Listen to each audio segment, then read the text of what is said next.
What's up sa inyo mga crown? At sa video natin ngayon, magbabike review ngayon tayo sa aking bike sa akin. Sa Kisto Conquest 29er. Tara, samahan nyo ko.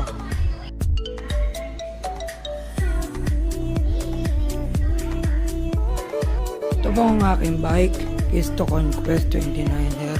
Nabili ko po siya sa Binyan Laguna, sa may malapit lang sa Petron. Doon ko po siya nabili.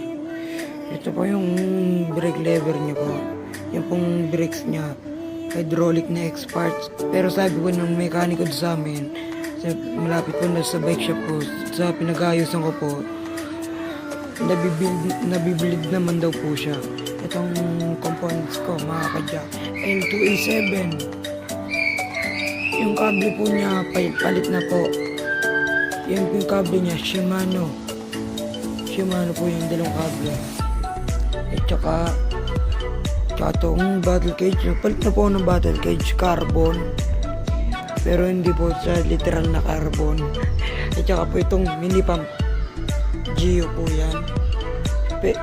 Yan po yung pag nabutasan ka, tapos may patch kit. Siyempre, pag may patch kit, may pambomba tayo, no? Tapos, ito yung saddle ko, Benzo BX. Tapos, saddle bag, lagay ko ng patch kit, tools, kung ano-ano, pera, diyan ko po nilalagay.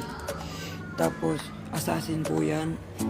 Tapos, nagpalit na po ako ng cogs. Jory cogs po yan. 1142T, tsaka Goat Link. Tsaka nagpalit na po ng pulley, dalawa, kulay pula rin. Para iwas sa mga putol ng ngipin, ng mga plastic ng ngipin, ng mga pulley. Tapos, naglagay na rin po ng crank boots. Yan po, para ma-protected yung crank. Tsaka pedals, palit po ako ng pedals. Mountain Peak po yan, mga kapadyak. Tapos, seat post. Yan po. 31.6 po yung sukat po niyan. Po, ito po rin Mountain Peak seat lamp, 31.6.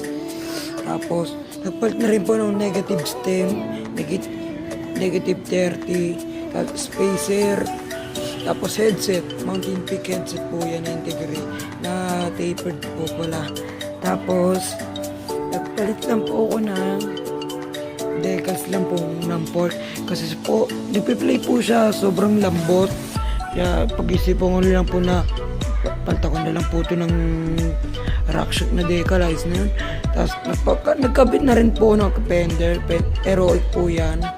Tapos yung mga nipples, kita nyo naman po kulay gold. Nagpalit na rin po ng nipples para iwas kalawang. Tapos valve cap, trip ko lang po palitan. Tapos po yan po, naputulan na po kasi ako ng quick release noon, kaya nagpalit na po ako ng dalawa. MOB po yan, unutuli. Tapos nagpalit na rin po ng bottom bracket, pati po ito, para aesthetics lang po. Nagpalit po na po rin. Tapos ito po yung cyclometer ko, Katay Velo 8. Ito po, wide po siya.